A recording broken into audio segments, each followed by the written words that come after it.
Hey, Pastor David Rosanna. We're just looking at our video system. We've got our camera just here. Now this is a Panasonic 4K HC-VX1. It's an alright camera. It's pretty good. So we've got that running out in, I think it's micro HDMI. So from there, then it runs down under the desk into this SDI unit just here. We don't need to use it, but the cables we have aren't long enough. And then it runs an SDI to the back of this TVS switcher. Now this switcher we can actually have 8 different inputs, and we can run straight from the sound desks into inputs at the back. So we send it through an auxiliary, but you could send just front of house straight to this unit. Now the problems that you will have with a TVS switcher is you need to make sure that all of your devices, so this and this, are in the same aspect ratio. So we use 1080x50 as our output, and the camera seems to like that. You have to set the camera to the same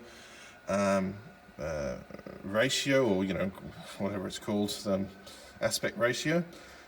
So this is a great little unit. We can use that, and we can access it on our computer to be able to change things if we want to cut, or we only have one camera, but if we were to use multiple cameras, we could use our computer to transition, or we could just press the buttons to transition. So quite a good little unit. Then next to this we've got our recorder, and I can't remember the name of this one, but it's a Blackmagic. It's just a recorder, so it's designed to put SD cards in. Look, I can't remember the name for the life of me. It's something deck or something like that. Anyway, this is just our backup recorder. We don't really use this. This just records onto SD cards when the stream doesn't work properly. So it's a backup. Then we've got our ATEM Mini Pro. Now ATEM Mini Pro, we've got 4 channels just here. Now what we've got selected is we get our audio straight directly from the video, which means that our audio is coming from our TVS switcher. So it doesn't control that audio, but we could have up to 4 cameras with this using HDMI. We also have different audio inputs you can actually use on there, which are located at the back. Now, for us, we bought this so that it was very easy to stream. Now, with just one button, we can go on air. So this button, that's fade to black. You don't want to press that. But anyway, we'll transition that back, which is good. We can press the red button all the way at the top just here, and that will let us go live.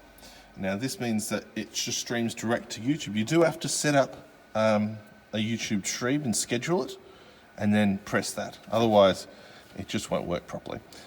You can also record directly onto a recording device by pressing, I think, this button up here. It records direct to the unit, and it's quite unique. It actually can record multiple cameras at the same time, so you can edit it later in DaVinci. So it's quite unique, and you can it's very, very good like that. You also, this has an Ethernet plug-in. It's not Wi-Fi, so you have to set up with Ethernet for it to be able to do that. We also have a monitor just up the top. So up the top, we have this monitor that we bought. This is a FieldWorld. It's a pretty cheap monitor, but we just needed to be able to see what we're doing. So you can see that we've got our program, what's going in. We have our preview. So if we were to change the channel, we can do that. We can also make it so you cut between the two. And it's got each of our cameras set up so we could see them. Now here, we've got YouTube. It tells us the data rate, and then also our recording. So we've got our disc recorders. You can see we've got no discs in there, and then it's got our audio signals. Now you can change all this in the ATEM control software, which is located on their website, and takes a little bit to figure out because you have to adapt it to your computer's speed. So if you've got a slower computer like ours, you have to downgrade the software you get so your computer can run it. But yeah, that's our little setup. And then we run this TVS, I'll just say one more thing.